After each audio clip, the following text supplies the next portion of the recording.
Oke, shalom, selamat pagi semuanya. Kita bersyukur, terima kasih pada Tuhan. Pagi hari ini kita boleh bangun lagi dengan tubuh yang diberkati, dengan kekuatan kesehatan yang baru yang datang daripada Tuhan. Kita mau bersyukur, kita mau berterima kasih pada Tuhan buat kasih karunia Tuhan yang berlimpah-limpah dalam hidup kita. Bapa, kami bersyukur, kami berterima kasih kepadamu pagi hari ini. Terima kasih buat sepanjang malam tidur nyenyak yang kau berikan bagi kami. Terima kasih pagi hari ini kami boleh bangun lagi dengan tubuh yang diberkati, dengan kekuatan kesehatan yang baru yang datang daripada Tuhan. Kami bersyukur kami boleh mengawali hari baru lagi ini dengan kami boleh menikmati hadirat-Mu. Kami datang menghampiri tahta kasih karunia, sebab Engkaulah yang terutama dalam hidup kami. Engkau lebih daripada yang lain. Engkau yang kami perlu, Engkau yang kami butuh, sebab Engkaulah segala-galanya bagi kami. Kami bersyukur, kami berterima kasih padamu.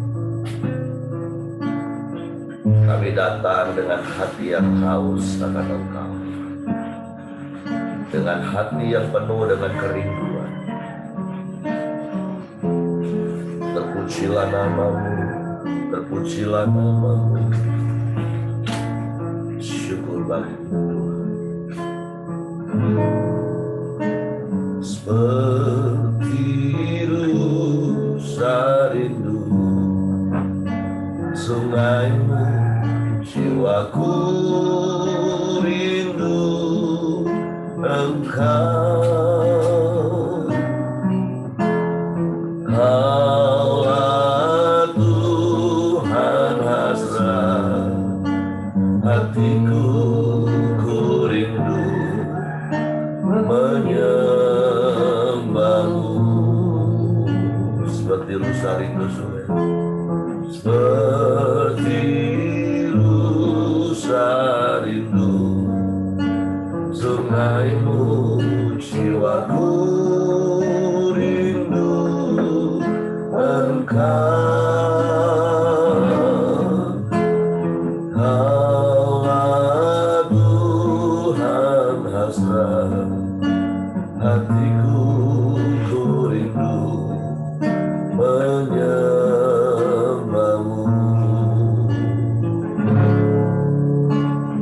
Engkau kekuatan dan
Engkaulah segala-galanya bagi kami. Engkaulah segala-galanya bagi kami. Kami bersyukur. Kami bersyukur. Kami sembah. Kami sembah. Kami sembah. Kami muliakan nama-Mu. Kami tinggikan.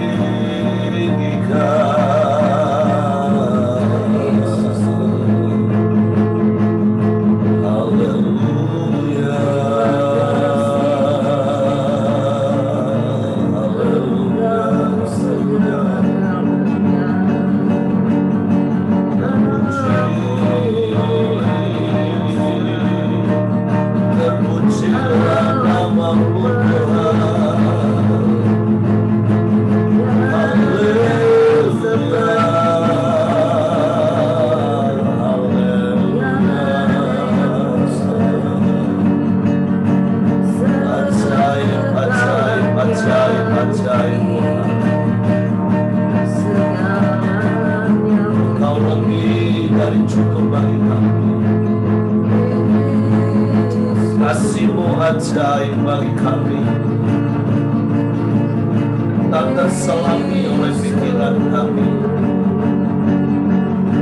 Engkau menerima kami apa adanya, bahkan Kau jadikan kami anak-anak-Mu yang Kau kasihi. Kau jagai seperti biji bata. Engkau lindungi, Engkau pelihara, dan Engkau berkati. Kami bersyukur. Kami bersyukur. Terima kasih, terima kasih. Engkau dahsyat, Engkau hebat, luar biasa. Tidak ada Allah lain selain Engkau.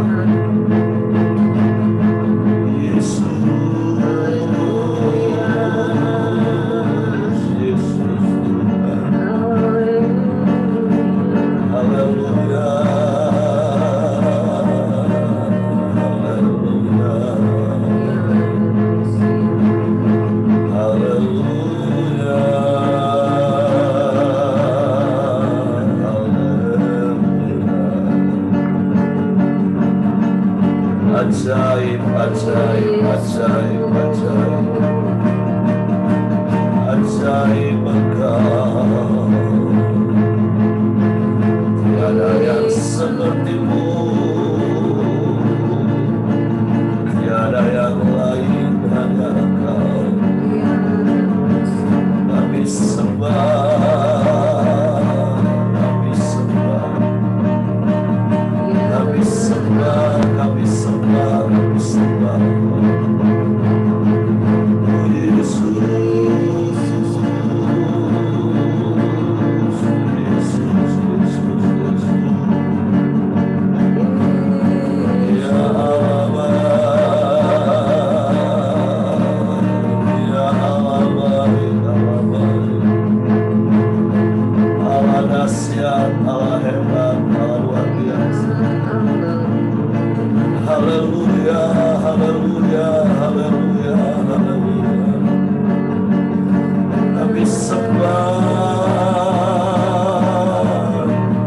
Sembah Engkau dalam kerinduan yang mendalam. Kami datang menghampiri tahta kasih karunia-Mu. Kami bersyukur, kami sembah Engkau. Haleluya, haleluya, haleluya. Engkau sumber kekuatan bagi kami. Engkau sumber pertolongan bagi kami. Engkau segala-galanya bagi kami. Haleluya.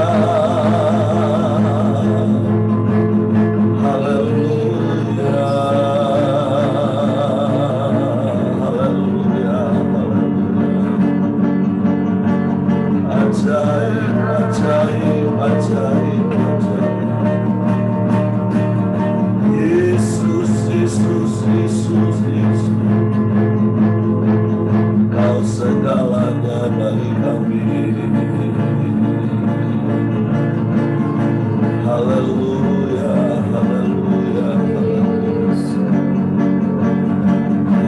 haleluya,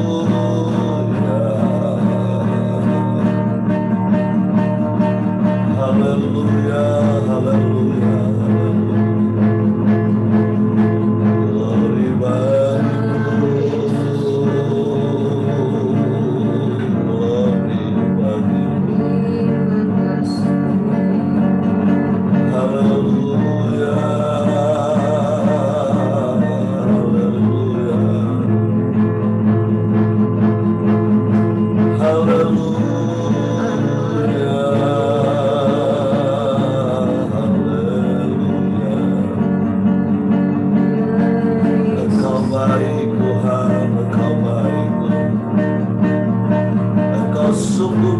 Kau sangat baik, Kau selalu baik, selamanya Kau baik.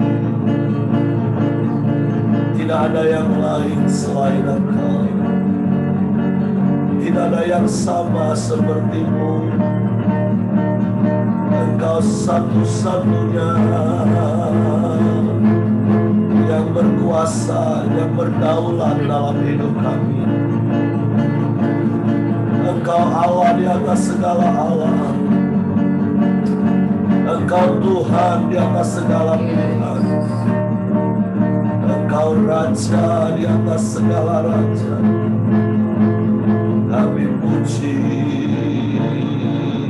kami sembah, kami muliakan nama-Mu, kami tinggikan Engkau Yesus. Haleluya, haleluya, haleluya. Yesus, Yesus, Yesus,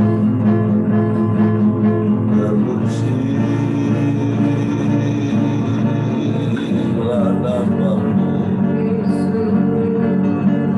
Terpujilah nama-Mu. Haleluya,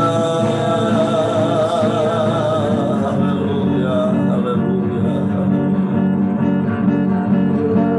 haleluya, haleluya, haleluya, haleluya.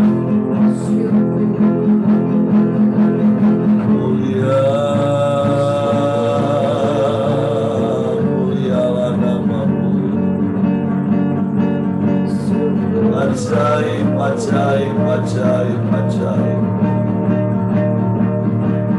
Yesus, Yesus.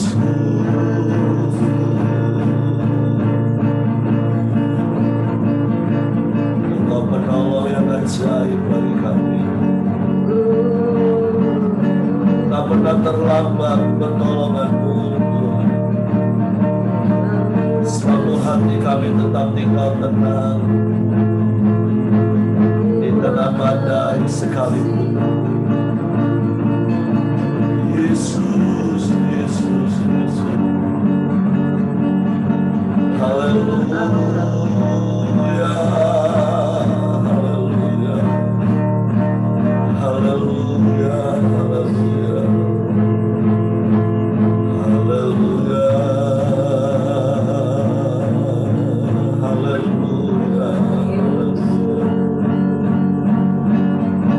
Kepadamu hati kami percaya,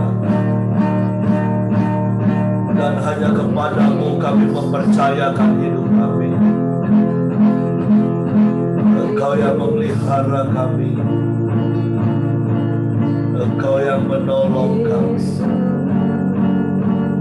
Selalu kami nanti-nantikan Engkau selama-lamanya, sehingga kami tetap tinggal tenang. Sebab Engkau beri kekuatan baru bagi kami yang menanti-nantikan Engkau. Seperti kekuatan sayap burung Raja Wali, sehingga kami terbang tinggi mengatasi setiap persoalan. Terima kasih. Kami berjalan tidak menjadi penat. Kami berlari tidak menjadi lelah. Sebab Engkau yang memberi kekuatan bagi kami. Kami bersyukur Tuhan.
Ini mataku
yang mau kami terus lakukan dalam hidup, yaitu mata kami terus tertuju memandang kepadamu penuh harap, menanti-nantikan Engkau, sebab hanya daripadamu lah datangnya pertolongan kami, dan pertolongan-Mu tak pernah terlambat bagi kami, Tuhan. Bahkan firman-Mu yang berjanji, ketika kami menanti-nantikan Engkau, Engkau memberikan kekuatan sayap Raja Wali bagi kami, sehingga kami dapat terbang tinggi mengatasi segala persoalan kami. Sebab sesungguhnya Engkau menjadikan kami orang-orang yang lebih daripada pemenang, Tuhan. Iman kami mengalahkan dunia, dan iman itu timbul dari pendengaran akan firman Kristus. Firman yang kami renungkan siang dan malam, firman yang kami lakukan menjadi gaya hidup. Itu yang membuat kami menang dari setiap persoalan dan pergumulan hidup. Sebab itu kami tidak mau diintimidasi dan kami dikalahkan dengan persoalan. Sebab Engkau ada di pihak kami. Engkau pembela dan penolong kami. Engkau lebih besar dari segala persoalan kami. Sebab itu kami mau percaya kepadamu dan mempercayakan hidup kami sepenuhnya ke dalam tangan. Kami buka hati kami lagi untuk firman-Mu pagi hari ini. Roh Kudus tolong kami untuk mengerti, untuk kami memahami firman, sehingga kami percaya firman dan kami melakukannya. Dalam nama Yesus kami sambut firman-Mu. Haleluya, haleluya, haleluya. Amin. Oke, silakan Pak Ramli. Ya, terima kasih Pak Heri yang sudah memimpin kita untuk menyembah Tuhan. Selamat pagi Bapak Ibu dan Saudara semua. Kita akan melanjutkan renungan harian kita yang hari ini diambil dari perikop 1 Tesalonika 4 ayat 13 sampai ayat yang ke-18. Tujuan daripada tulisan Paulus kepada jemaat Tesalonika ini adalah untuk menghibur jemaat Tesalonika yang yang mengalami duka karena kemalangan karena saudara-saudaranya meninggal, ya. Makanya ayat ini juga banyak kita gunakan di saat kita melakukan ibadah-ibadah penghiburan pada saat ada jemaat yang meninggal, ya. Jadi tujuannya adalah ayat yang ke-18, saya akan bacakan sebentar, ya. Karena itu hiburkanlah seorang akan yang lain dengan perkataan-perkataan ini, ya. Jadi biarlah ayat-ayat ini dan pengertian ini tentang kedatangan Tuhan dan tentang nasib daripada orang-orang yang meninggal, ya, kita mengetahui sehingga kita boleh terhibur. Bukan saja karena ada yang meninggal, tapi kebenaran ini menghiburkan memang, ya. Ketika kita mengetahui kebenaran ini, biarlah ini memberikan pengharapan kepada kita. Saya akan bacakan ayat yang ke-13, kedatangan Tuhan. Ayat 13, selanjutnya, kami tidak mau saudara-saudara bahwa kamu tidak mengetahui tentang mereka yang meninggal, supaya kamu jangan berduka cita seperti orang-orang lain yang tidak mempunyai pengharapan. Karena jikalau kita percaya bahwa Yesus telah mati dan telah bangkit, maka kita percaya juga bahwa mereka yang telah meninggal dalam Yesus akan dikumpulkan Allah bersama-sama dengan Dia. Ini kami katakan kepadamu dengan firman Tuhan. kita yang hidup, yang masih tinggal sampai kedatangan Tuhan, sekali-kali tidak akan mendahului mereka yang telah meninggal. Sebab pada waktu tanda diberi, yaitu pada waktu penghulu malaikat berseru dan sangkakala Allah berbunyi, maka Tuhan sendiri akan turun dari surga, dan mereka yang mati dalam Kristus akan lebih dahulu bangkit. Sesudah itu, kita yang hidup, yang masih tinggal, akan diangkat bersama-sama dengan mereka dalam awan menyongsong Tuhan di angkasa. Demikianlah kita akan selama-lamanya bersama-sama dengan Tuhan. Karena itu, hiburkanlah seorang akan yang lain dengan perkataan-perkataan ini. Jadi, mengapa saya membaca mengapa Paulus menuliskan perikop ini kepada jemaat di Tesalonika, ada yang berpendapat bahwa pada saat itu jemaat di Tesalonika ini belum pengertiannya tentang kedatangan Tuhan itu belum begitu dewasa, Jadi mereka memang menanti-nantikan kedatangan Tuhan, dan hampir-hampir jenuh, karena kok Tuhan nggak datang-datang gitu, Nah, di tengah-tengah penantian mereka yang agak galau itu, ada tentu beberapa jemaat yang meninggal. Ini menimbulkan duka yang dalam. Di samping mereka menantikan Tuhan, tapi ada jemaat yang meninggal. Kita tahu bahwa jemaat di Tesalonika ini adalah orang-orang Yunani yang masih percaya bahwa kalau ada orang yang meninggal, rohnya akan nggak jelas, gentayangan, nggak jelas seperti itu.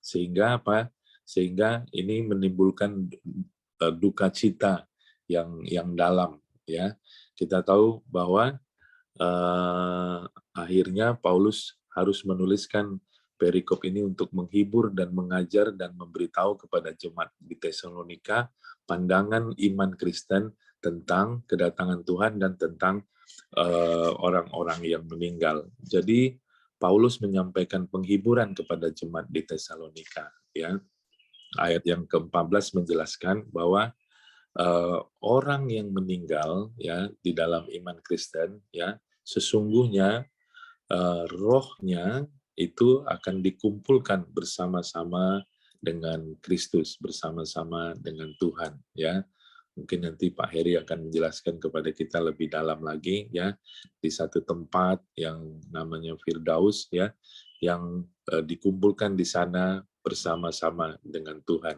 Jadi bukan gentayangan, bukan nggak jelas tempatnya, tapi dikumpulkan bersama-sama dengan Tuhan. Ayat 16 mengatakan bahwa pada waktu kedatangan Tuhan, tubuhnya daripada orang-orang yang sudah meninggal itu akan dibangkitkan dan diganti dengan tubuh yang baru, yang disebut tubuh kemuliaan. Untuk apa? Untuk menyambut kedatangan Tuhan di angkasa. Ayat yang ke-17 menjelaskan juga kepada kita bahwa mereka akan bersama-sama dengan Tuhan di dalam kerajaannya untuk selama-lamanya. Nah, inilah iman Kristen yang kita percayai, Ini mungkin bagi beberapa kita yang sudah lama tentu sudah tahu, sudah paham, Nah, bagi kita yang mungkin baru bertobat di grup ini, inilah yang menjadikan keyakinan kita sebagai orang yang percaya, orang yang di dalam Tuhan, bahwa iman Kristen itu mempercayai bahwa kebenaran ini harusnya merupakan sebuah pengharapan yang menghiburkan dan menguatkan, bagi orang-orang yang ditinggalkan saudara-saudaranya yang meninggal, Karena apa? Karena pada waktunya, orang-orang percaya, akan bertemu dengan Tuhan. Nah, karena itu dinasihatkan di dalam ayat ini, di dalam perikop ini, jangan bersedih atau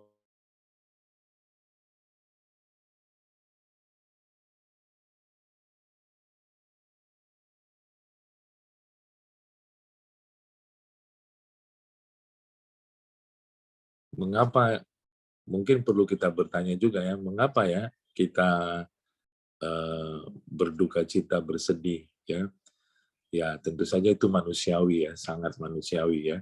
Kita kehilangan saudara atau keluarga kita yang kita kasihi, kita teringat kenangan-kenangan yang indah bersama-sama dengan dia gitu. Tapi mungkin yang paling menakutkan ketika kita, saudara-saudara kita meninggal ya, paradigma kita adalah bahwa kita akan berpisah selama-lamanya dengan dia.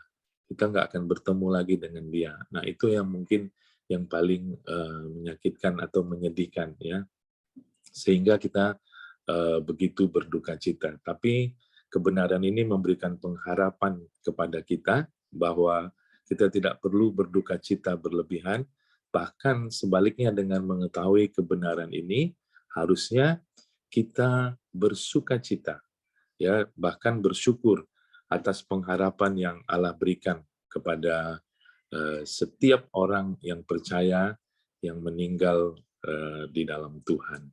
Inilah yang kita yakini sebagai orang Kristen, ya, bahwa kematian bukanlah akhir daripada segala-galanya, ya, bahwa kita akan bertemu, ya, kita akan dikumpulkan bersama-sama dengan Tuhan, ya, dan kita akan mengalami perjumpaan yang bersama-sama dengan Tuhan, ya.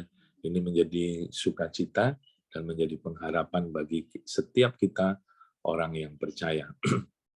Yang kedua yang Paulus mau ajarkan di dalam perikop ini adalah Paulus mengajarkan tentang bagaimana kedatangan Tuhan yang kedua kali, ya, atau istilahnya disebut parousia, ya.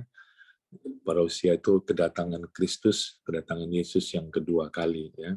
Kalau kita baca, perhatikan di ayat 16 sampai ayat yang ke-17, kronologisnya kira-kira seperti itu ya. Yang pertama, ada tanda yang diberikan, yaitu di mana penghulu-penghulu malaikat berseru dan sangkakala Allah dibunyikan, ya. Setelah itu baru Tuhan sendiri akan turun dari surga, ya. Kemudian orang-orang yang mati di dalam Kristus, ya, akan lebih dahulu bangkit, ya, dengan tubuh kemuliaan yang baru dan terangkat ke surga, ya. Lalu kita yang masih hidup, ya, orang-orang yang masih hidup, ya, kita belum tentu, ya. Orang-orang yang masih hidup, ya, akan terangkat bersama-sama dengan orang-orang yang bangkit dari mati tadi untuk menyongsong Tuhan di angkasa, ya. Jadi Paulus ingin mengajarkan kepada kita, kepada jemaat di Tesalonika dan tentu juga kepada kita zaman sekarang ini, bahwa Tuhan, ya, itu membangkitkan dan mempertemukan orang-orang percaya, ya. Sehingga di dalam iman kekristenan, orang yang mati itu tidak perlu lagi didoakan, ya, tidak perlu lagi disembayang-sembayangkan supaya selamat, ya. Kalau dia sudah percaya di dalam Tuhan waktu masih hidup, tentu Tuhan yang akan pelihara dia, ya. Kita nggak perlu khawatir tentang nasibnya, ya, bagaimana, ya, karena itu urusan Tuhan, ya. Urusan kita tentu kita setia sampai pada akhir kapan waktu dan giliran kita, ya. Jadi dua hal itu yang Paulus ajarkan, sampaikan kepada jemaat di Tesalonika, yang tentu bagi kita saat ini juga cukup baik dan cukup berguna, ya. Nah, saya mencoba untuk mencari apa yang bisa saya pribadi pelajari kembali dari perikop ini, ya. Yang pertama untuk saya pribadi, tentu saja ya dari pelajaran ini, ya, paradigma kita tentang kematian itu harus berubah, ya, bahwa kematian bukanlah bagi orang yang percaya, bukanlah sesuatu yang menakutkan lagi, ya, bukan sesuatu yang mengerikan, ya, tapi kematian adalah sebuah apa namanya, ya, seharusnya menjadi sebuah sukacita dan bersyukur. Karena apa? Kalau kita setia, kita akan dikumpulkan bersama-sama dengan Tuhan di Firdaus, ya.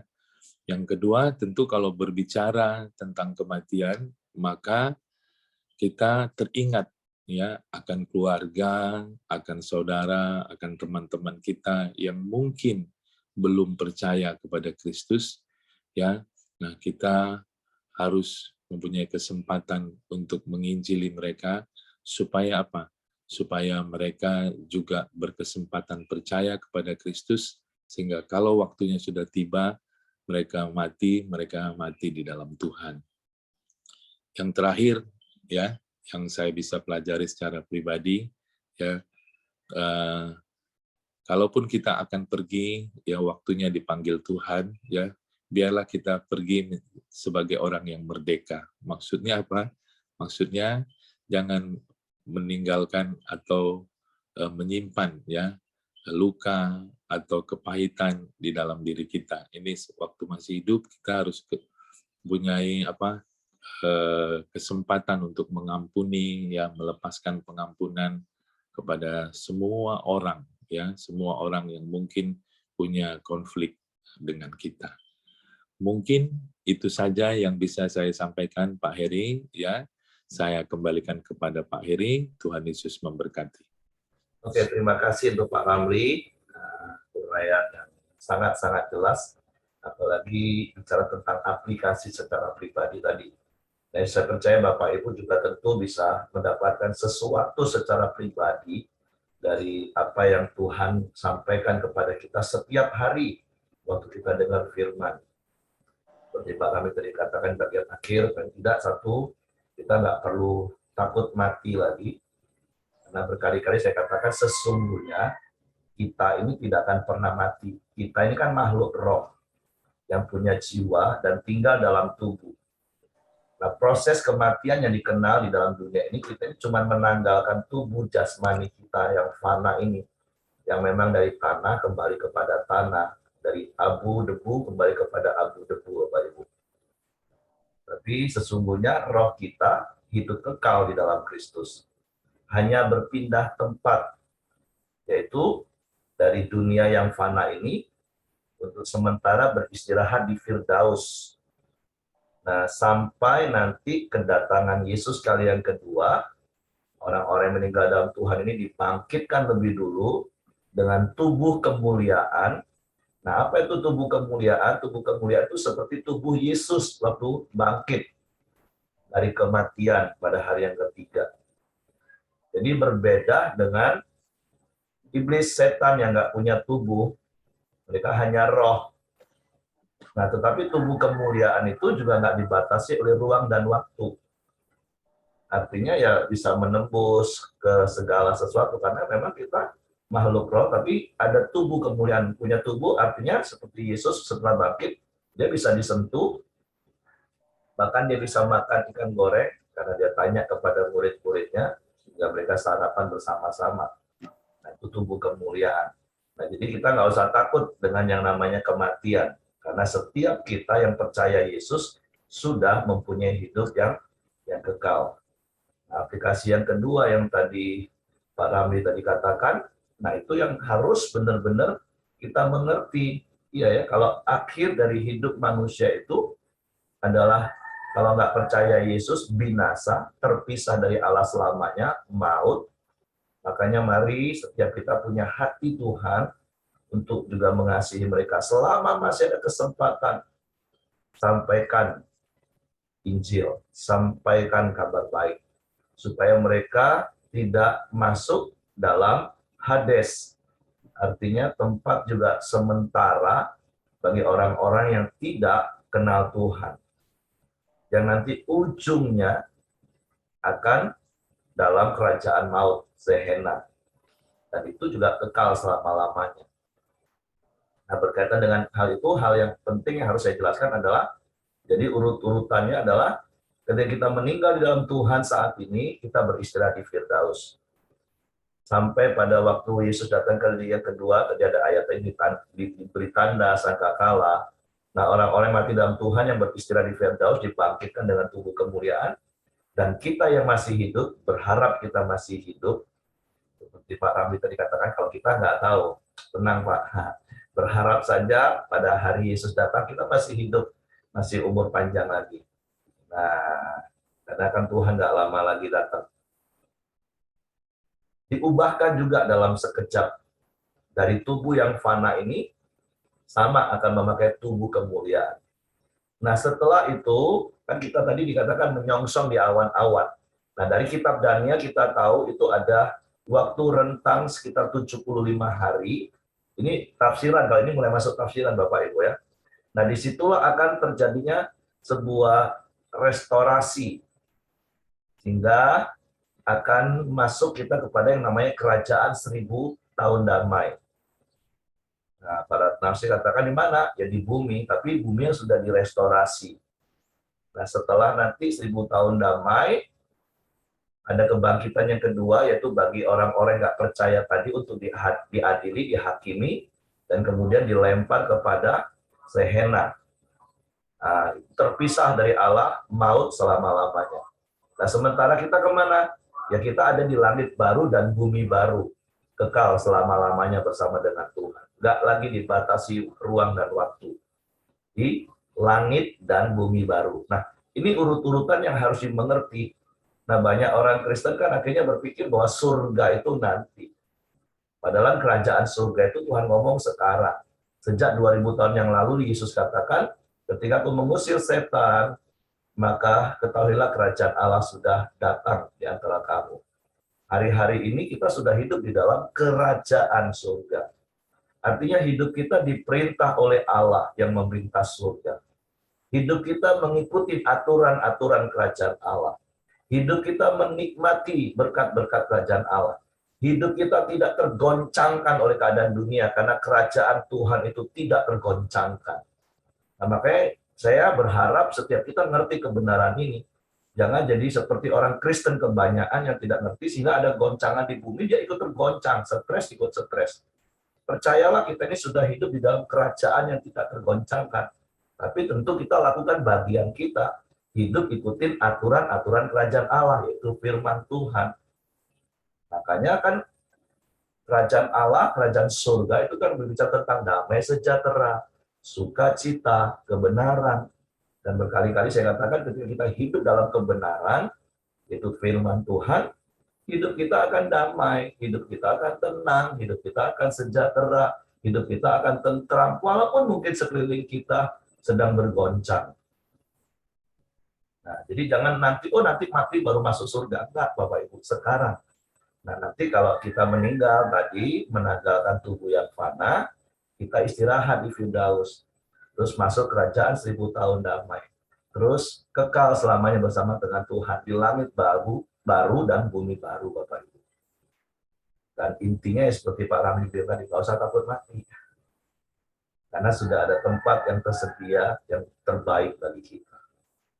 Yang kedua itu tadi, yuk mari kita selagi ada kesempatan, beritakan Injil, beritakan firman, hadir membawa berkat Kristus.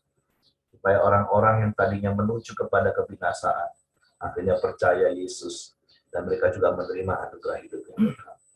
Tentu ada banyak hal dari ayat-ayat ini yang seperti Pak Rami jelaskan di awal. Makanya kenapa kita nggak berduka cita seperti orang yang tidak punya pengharapan. Bukan berarti nggak boleh berduka cita, Bapak Ibu. Duka cita itu normal, manusiawi. Kita punya jiwa. Dan di dalam jiwa itu ada yang namanya perasaan. Perasaan sedih itu bisa muncul ketika kita ditinggal oleh orang yang kita kasihi. Tapi maksud Paulus, jangan berduka seperti orang yang nggak punya pengharapan. Seperti Pak Ramli katakan, seakan-akan ini berpisah untuk selamanya. Enggak, hanya sementara. Makanya berkali-kali di pemakaman, saya katakan ini tempat peristirahatan sementara. Dan bagi anak-anak yang percaya kepada Yesus atau keluarga yang percaya kepada Yesus, ini bukan perpisahan selamanya. Ini hanya perpisahan sementara. Ada waktunya nanti kita akan kumpul bersama-sama lagi dengan Tuhan. Nah, jadi tentu ada begitu banyak hal yang bisa Bapak Ibu dapat dari kebenaran firman Tuhan ini. Jadi sekali lagi, hiburkanlah seorang akan yang lain dengan perkataan-perkataan ini. Jadi kita memberitakan Injil kepada orang, memberitakan kabar baik kepada orang. Dan tentu berkali-kali nasihat saya adalah beritakan kabar baik dengan cara yang baik. Jangan menyampaikan kabar baik dengan cara yang buruk. Contohnya gini, kalau kau tidak percaya Yesus mati masuk neraka, nah itu menyampaikan kabar baik dengan cara yang buruk, Bapak Ibu. Tapi mari berikan tawaran anugerah hidup kekal dengan cara yang baik. Oke, itu saja mungkin yang ingin saya tambahkan. Terima kasih untuk Pak Ramli, dan sekali lagi tentu setiap kita dapat merenungkan banyak hal dari ayat-ayat ini. Engkau yang masih takut mati, jangan takut mati lagi. Engkau masih banyak keluarga yang sedang berjalan menuju kebinasaan, itu tugas dan tanggung jawab kita untuk membawa mereka kepada Tuhan. Oke, Tuhan memberkati. Saya serahkan kepada Bapak Joni. Oh, istri saya yang doa. Silakan. Mari kita bersatu dalam doa. Bapa, kami bersyukur dan berterima kasih buat pagi hari ini Tuhan. Bapa kami bangga kami punya Allah yang luar biasa, Allah yang mengerti setiap kami bahkan sampai kehidupan kekal kami. Kami bersyukur buat jaminan keselamatan, kehidupan kekal yang Kau berikan bagi kami, orang-orang yang percaya kepadamu. Terima kasih Bapa buat firman-Mu yang terus menguatkan dan meneguhkan setiap kami. Pagi hari ini juga kami mau bersatu hati Tuhan. Kami berdoa buat Wita, anak Ibu Elizabeth Tuhan, yang saat ini, hari ini Tuhan akan melakukan pemeriksaan stereoskopi. Tuhan tolong Bapa, biarlah semuanya boleh berjalan dengan baik dan lancar. Apa yang saat ini dialami oleh Lita Tuhan, biarlah Engkau menyatakan belas kasihan Tuhan. Kami berdoa biarlah roh yang kuat, dia boleh terus tetap teguh di dalam pengharapannya kepadamu Tuhan. Kami berdoa Tuhan, tubuh dan jiwanya juga boleh tetap sehat Tuhan. Kembali pulih di dalam nama Yesus. Terima kasih Bapak yang baik. Kami juga berdoa buat bangsa negara kami Indonesia. Kami melepaskan berkat atas bangsa kami. Bangsa kami boleh tetap damai, tentram Tuhan. Kami melepaskan berkat atas pemerintahan bangsa kami. Buat Bapak Presiden, Tuhan berkati. Ada hikmat-Mu Tuhan. Biarlah hati nuraninya boleh juga tetap murni. Dia boleh melakukan tugas dan tanggung jawabnya, membawa bangsa ini Tuhan. Boleh tetap maju dan berjaya di dalam nama Yesus. Berkati apa yang menjadi sumber daya alam maupun manusia Tuhan, yang ada di bangsa kami Tuhan. Engkau juga pakai setiap orang-orang benar-Mu, mereka yang bisa duduk di dalam pemerintahan, biarlah mereka juga berdampak Tuhan, di dalam nama Yesus. Terima kasih Bapak yang baik, terima kasih. Kami menyerahkan setiap kami Tuhan, yang hadir di dalam koran Beo ini Bapak. Engkau terus pakai hidup kami, boleh menjadi alat-Mu Tuhan, dimanapun kami boleh berada. Engkau juga pertemukan kami dengan orang-orang yang membutuhkan Engkau, sehingga mereka juga boleh menerima keselamatan daripada Engkau Tuhan, di dalam nama Yesus. Mari kita berdoa Bapa kami. Bapa kami yang di surga, dikuduskanlah nama-Mu, datanglah kerajaan-Mu, jadilah kehendak-Mu, di bumi seperti di surga. Berikanlah kami pada hari ini makanan kami yang secukupnya, dan ampunilah kami akan kesalahan kami, seperti kami juga mengampuni orang yang bersalah kepada kami. Dan janganlah membawa kami ke dalam pencobaan, tapi lepaskanlah kami daripada yang jahat, karena Engkau-lah yang punya kerajaan dan kuasa dan kemuliaan sampai selamanya. Amin. Saya minta Pak Lamri tutup dalam doa. Bapa, kami bersyukur, kami berterima kasih sekali lagi kehadirat-Mu ya Tuhan, karena Engkau Allah kami yang telah menolong kami di dalam persekutuan kami di pagi ini. Kami telah memuji, memuliakan nama-Mu, kami telah mendengarkan kebenaran firman-Mu. Biarlah kami boleh praktekkan dalam hidup kami sepanjang hari ini dan untuk seterusnya Tuhan. Kami boleh bersuka cita karena pengharapan yang Tuhan berikan kepada kami. Kami tidak perlu takut lagi akan kematian, dan kami boleh fokus untuk memberitakan Injil kepada keluarga, saudara, teman, dan sahabat-sahabat kami ya Tuhan. Terima kasih Tuhan, kami mau serahkan hidup kami sepanjang hari ini. Kami mau serahkan tubuh kami kepadamu sebagai ibadah kami yang sejati Tuhan. Pikiran kami, perkataan kami, perasaan kami, perilaku kami, perbuatan-perbuatan kami, biarlah semuanya kami serahkan ke dalam tangan Tuhan. Tuhan yang pimpin, Tuhan yang kuasai, Tuhan yang berkati. Kami percaya Tuhan, biarlah hidup kami boleh berkenan di hadapan-Mu sepanjang hari ini Tuhan. Terima kasih Tuhan, dan akhirnya kami boleh menerima berkat yang daripada-Mu, bahwa Tuhan yang memberkati kami dan melindungi kami, Tuhan menyinari kami dengan wajah-Nya, dan Tuhan memberi kami kasih karunia, dan Tuhan menghadapkan wajah-Nya kepada kami dan memberi kami damai sejahtera. Kami terima berkat-Mu hanya di dalam nama Tuhan Yesus Kristus. Haleluya. Amin. Oke, semangat pagi, selamat beraktivitas, Tuhan memberkati.